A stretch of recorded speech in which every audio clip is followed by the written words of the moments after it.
jubilados están por debajo de quienes han recibido aumentos sectoriales, ¿verdad?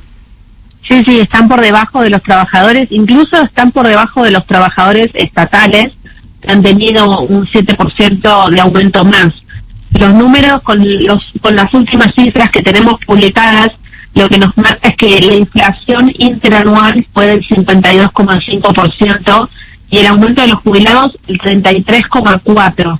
O sea que están 18 puntos abajo, y esto nos elimina la primera duda que siempre nos preguntamos si los bonos compensatorios, estos extraordinarios que se han estado pagando, llegan a solucionar el problema, y la realidad es que no, es que los jubilados igual quedan abajo. Sí, da toda esa sensación, que la verdad es que el cambio de fórmula ha significado un golpe importante para los jubilados. Hay otra cuestión, ¿no? Que al país, más allá de los números negativos que tiene, a la hora de la presión tributaria, a la hora de recaudar, le ha ido bien, pero eso no se ha trasladado ni siquiera de modo proporcional a los jubilados. Exacto. Nosotros estábamos mirando los números que publica el Ministerio de Economía y veíamos que la variación interanual en la recaudación fue del 77,9% positivo. Pero si miramos los gastos, vemos que hubo un ahorro del 49%, y entendiendo esto, que esa variación de la recaudación no se trasladó a los jubilados, entendemos posiblemente el cortocircuito que hubo hace un mes cuando la expresidenta Cristina Fernández decía, se enojaba con Martín Guzmán porque hablaba de un ajuste. Bueno, el ajuste está acá visible, ¿no? Un 78% más en la recaudación, pero sin embargo los jubilados recibieron 33,4% y la inflación fue del 52%. Doctora, permítame sumar a mi compañera Sofía Diamante, nuestra experta en temas económicos, a la conversación. Sofi, por favor. Hola Andrea, buen día. ¿Tienen calculado de casualidad cuánto hubiera sido el aumento de las jubilaciones con la fórmula anterior antes de que el año pasado se cambie? No, pero hubiese sido necesariamente superior. Primero, el año pasado seguro hubiese sido superior porque los aumentos por decreto estuvieron muy lejos de la inflación.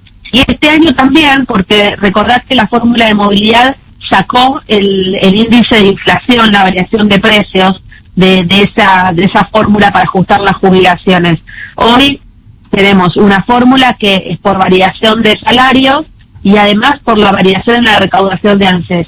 Y esto nos deja un interrogante, porque en diciembre es el cuarto aumento del año, y ese cuarto aumento nos marca también un techo, que es la primera vez que se aplica. ¿Qué significa? Que si los jubilados les fue con un aumento del 40% a lo largo del año, y en diciembre les toca un aumento del 10%, esto me totaliza 50%, pero la variación en la recaudación de ANSES fue 40%, bueno, el último aumento no está. Ahora, si ANSES le fue muy bien recaudando, eso no se traslada al jubilado, porque eso son las pérdidas, pero no en las ganancias. Entonces hay que ver este techo que se aplica en el último aumento del año, cómo va a jugar y si lo van a aplicar.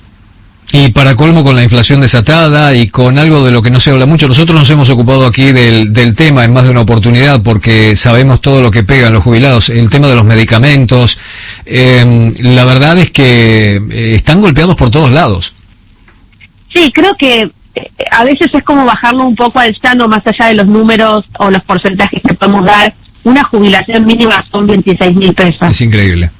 ¿No? Esto es muy claro entender. 26.000 pesos una jubilación mínima que realmente no alcanza para mucho. Los jubilados todavía hoy en una proporción altísima, más del 80% son propietarios, pero de todas maneras 26.000 pesos no les alcanza para toda la cobertura, porque puede decir, bueno, tienen cobertura gratuita de muchos medicamentos, sí, eso es cierto, pero también es cierto que otros medicamentos que utilizan no están de ese listado de 100% de cobertura.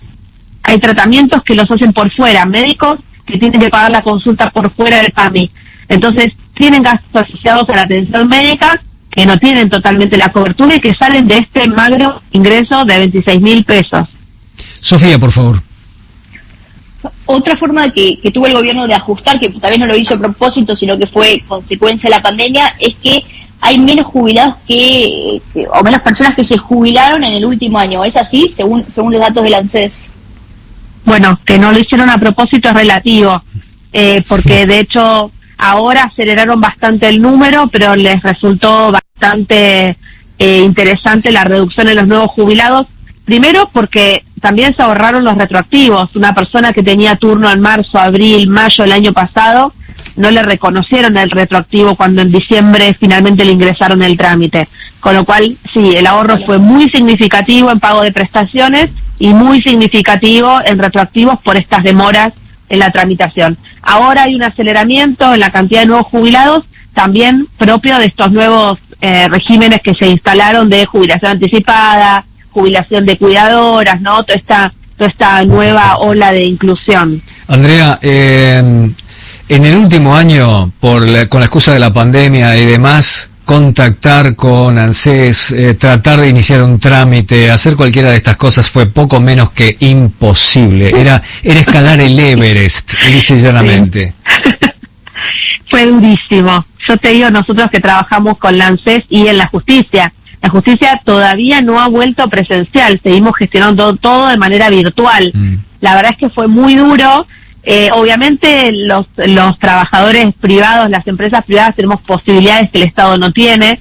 Uno puede tomar gente, puede despedir gente, puede ampliar la nómina. El Estado tiene lo que tiene. Y los gremios fueron muy en contra de la presencialidad, obstaculizaron mucho la gestión, cuando ANSES a todas luces era un organismo presencial, esencial, ¿no? Los bancos, los supermercados, las farmacias permanecieron abiertos y trabajando al 100% desde el día 1.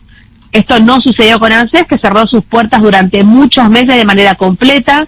La atención virtual no funcionó como se esperaba, sigue sin funcionar como se espera, y por eso, incluso ahora que se abrieron los regímenes, estas posibilidades especiales de iniciar, como la de cuidadoras, se habilitaron turnos por la tarde, ¿no? Doble turno, mañana y tarde, porque no daban abasto.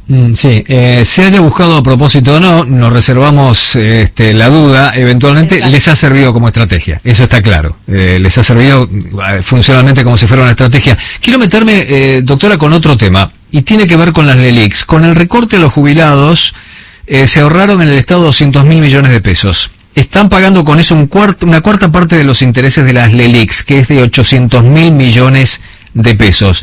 Si yo no me equivoco, y usted me corregirá eventualmente, el ahora presidente de la Nación, en campaña cuando pretendía hacerlo, ¿no dijo que iba a pagar a los jubilados y ayudar a los jubilados con los intereses de las LELIQs?